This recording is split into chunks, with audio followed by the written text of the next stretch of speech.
chào quý vị, trở lại với chương trình Skin Zone Khỏe Trai Đẹp với Trịnh Hội và Hạnh, bác sĩ Hana Vũ Hồng Hạnh. Hôm nay chủ đề của chương trình là sức khỏe và exercise, sức khỏe của cơ thể. Hôm nay quý vị thấy rằng là Hạnh mặc quần áo thể thao ha, cho nên hôm nay có thú vị là Trịnh Hội với Hạnh sẽ thể thao. Nhưng mà hôm nay Hạnh muốn mời một người khách mới, đó là trainer của Hạnh, anh Edgar Castuera. Anh là giúp cho Hạnh thể thao và giữ sức khỏe. Và hello Edgar, welcome to the show. We are a Vietnamese show with a Vietnamese audience all over America, US and Canada. And Australia. And Australia and Europe via satellite. So please introduce yourself, the audience right there. Tell us about you, what you do, and how I got to know you. Well, hello. First of all, thank you for having me here. Thank you both. It's a great pleasure to meet you. And well, we started, I believe that you met my wife first, and you connected through acupuncture. And then she expressed what I do for a living and the benefits of fitness, and she suggested you to get into a little bit more of that fitness. And that's how we started. Yes. Sorry, and when was that, doctor? That was, I would say, six months ago, more, 8 months ago. 8 months ago.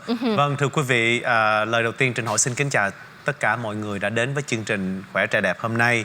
Hôm nay Trịnh Hội cũng là một người gọi là thông dịch viên cho bác sĩ, cùng với người khách mời đó là anh Edgar, cũng là người huấn luyện viên cho bác sĩ, quen cách đây khoảng 8 tháng và quen qua người vợ của anh Edgar là người chuyên môn làm về chăm cứu, nhưng mà anh Edgar lại là một người huấn luyện viên đã làm việc lâu rồi.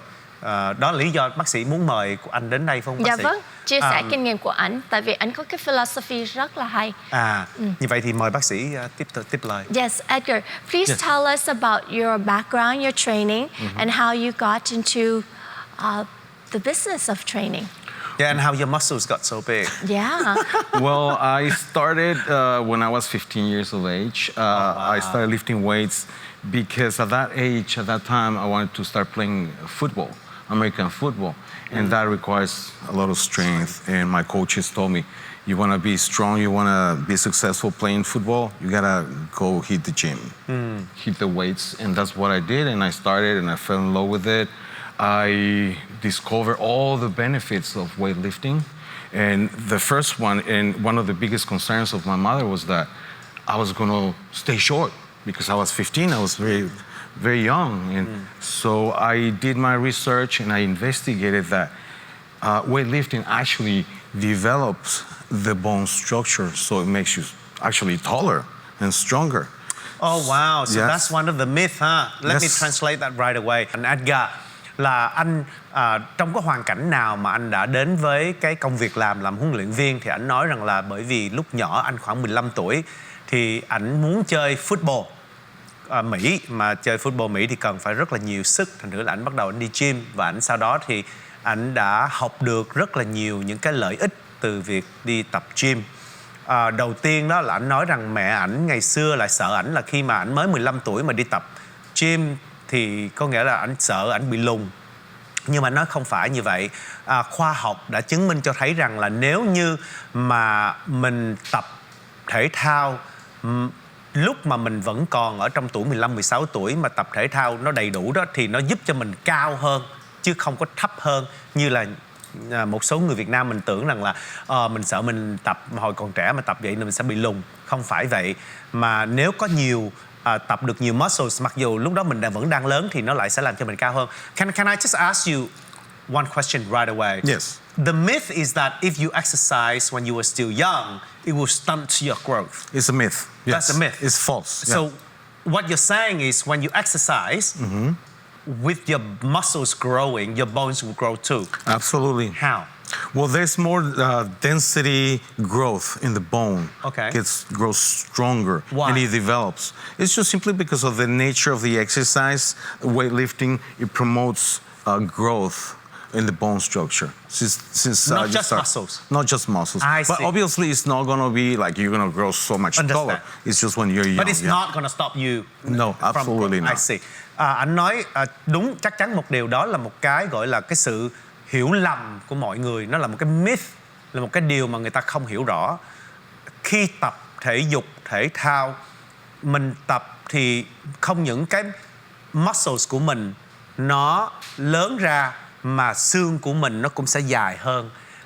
Dĩ nhiên không phải là dài hơn rất nhiều, nhưng mà chắc chắn một điều rằng là khi mình tập thể thao thì nó sẽ không làm cho mình bị lùn đi. Yeah. Đó là điều chắc chắn. Đây là cũng điều mà trên hội nghĩ mình nên học. Edgar, can you please give us your philosophy about exercise, weight training, and nutrition?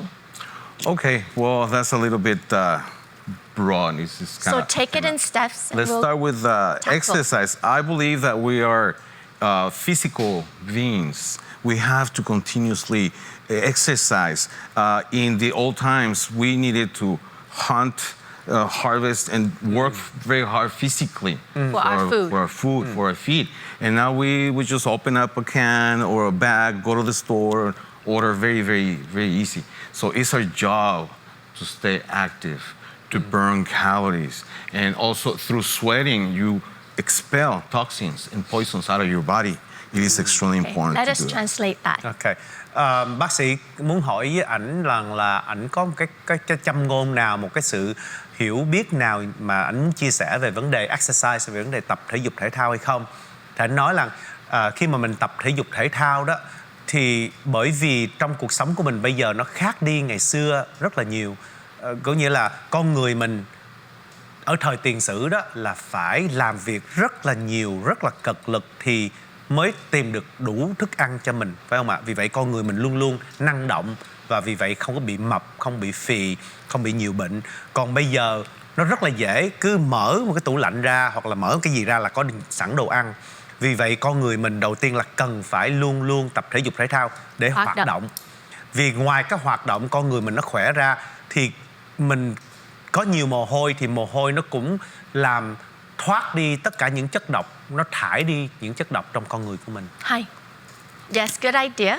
Great information. Continue, please. Thank you. About nutrition, I would like to say that nutrition is one of the most important aspects in our daily life because we are what we eat. And if you don't put quality in your body, in your system, you're not going to have a good performance in school or sports, for example. And also, let me mention this very, very important statement. When you don't have proper nutrition, your body starts developing diseases. Okay. So, Một câu hỏi khác mà bác sĩ muốn hỏi ảnh là còn về vấn đề ăn uống như thế nào thì ảnh nói ăn uống rất quan trọng. Mình là những gì kết hợp của những gì mình ăn. Nếu như mình không ăn uống đầy đủ hoặc là mình ăn uống không có điều độ thì điều đó nó sẽ làm cho mình xảy ra nhiều thứ bệnh. now can you go specific about nutrition?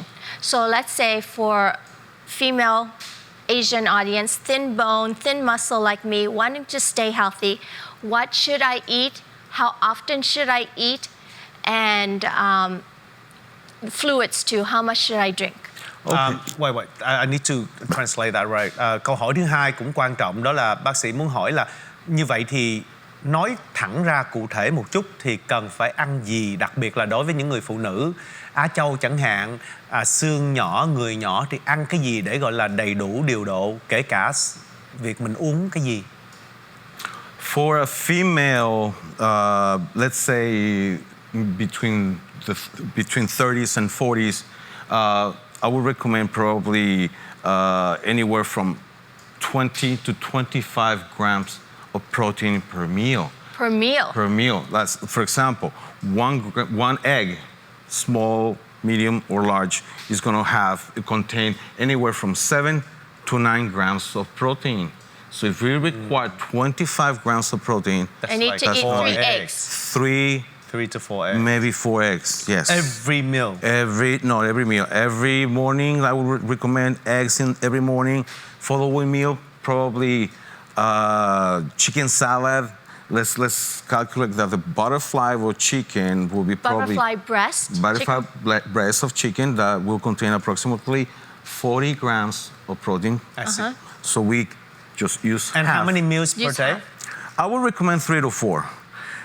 3 or 4 meals a day. Yes. That's a lot. Okay, That's and a the lot. last meal, the dinner meal, what do you recommend? Well, personally, I think that we want to eliminate extra calories. So something smart like maybe a salad with some protein, like maybe some tuna or other kind of protein like chicken, or maybe some egg whites at night. Why not? Okay. So, Alright, thưa quý vị là bác sĩ còn muốn hỏi cụ thể hơn nữa là về ăn uống thì như thế nào. Anh nói rằng là mỗi buổi ăn của mình đó, một ngày phải ăn từ 3 đến 4 buổi. yes. Và mỗi buổi ăn thì cần phải có 20 đến 25 gram protein. Phải nói rõ thêm là mỗi một quả trứng đó thì nó có khoảng chừng từ 7 cho đến 10 gram protein. Thành thử là mỗi lần mình ăn đó phải ăn khoảng chừng 3 quả trứng. Đó là về trứng. Còn hoặc là một cái buổi trưa ăn một miếng thịt, một cái đùi gà, phải không ạ? Không phải đùi gà mà ức gà. Một cái ức gà, đúng rồi. Thì cái ức gà đó nó khoảng chừng 40 gram 40 gram protein. thì mình ăn nửa cái thôi. Dạ, rồi buổi tối thì cũng ăn salad hoặc là ăn tuna, cá, bởi vì cá thì nó ít, nó có nhiều protein mà nó lại không có nhiều carb, là nhiều chất béo. Chất bột, carbs là chất bột.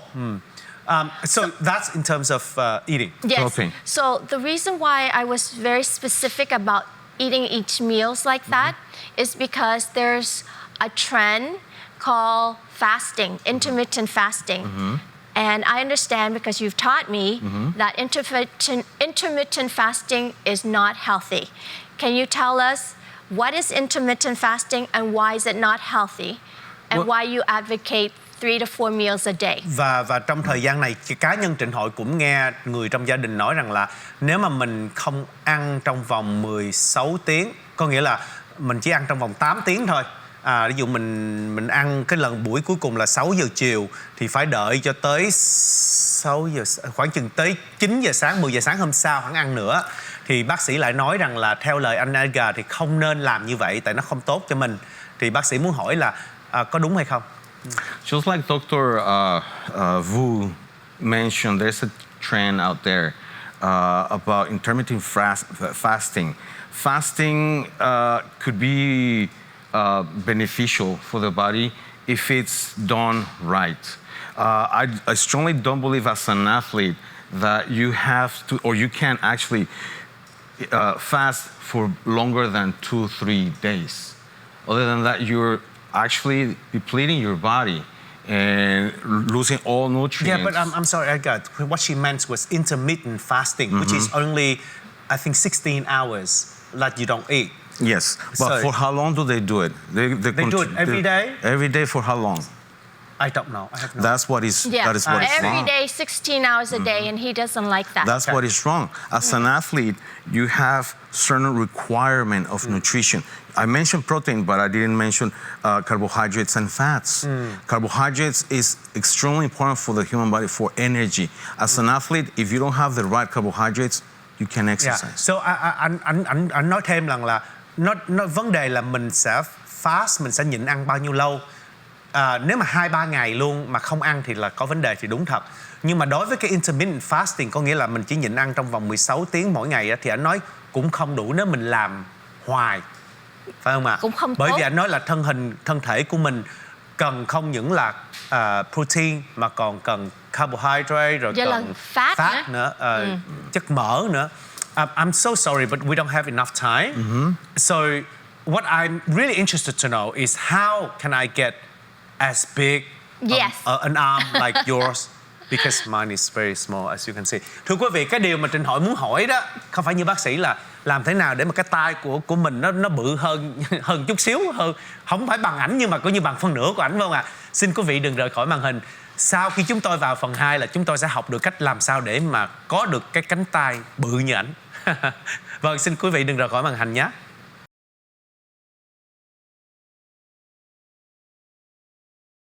Kính chào quý vị đến với trung tâm Skin Zone khỏe trẻ đẹp với sự quản lý điều hành của bác sĩ Hannah Vũ với hơn 20 năm kinh nghiệm. Văn phòng chúng tôi có dịch vụ căng da mặt, nâng ngực, hút mỡ bụng, cắt mí mắt, cấy mỡ vào mông, ngực và mặt với phương pháp tối tân không cần gây mê, an toàn và hồi phục nhanh chóng. Trung tâm Skin Zone có 22 loại máy laser tối tân khác nhau để chăm sóc da cho quý vị như da nhăn, ruột ruồi, cốc, tàn nhang, nấm, đồi mồi, rỗ, sẹo, tẩy lông vĩnh viễn và xóa xăm. Dưới cặp mắt nghệ thuật và bàn tay khéo léo của bác sĩ Hannah Vũ, quý vị sẽ có được kết quả trẻ đẹp tự nhiên như ý muốn. Văn phòng chúng tôi có chích Botox và filler và kem dưỡng da. Xin quý vị liên lạc ngay với văn phòng ở Santa Ana và Alhambra, California để lấy hẹn tham khảo miễn phí.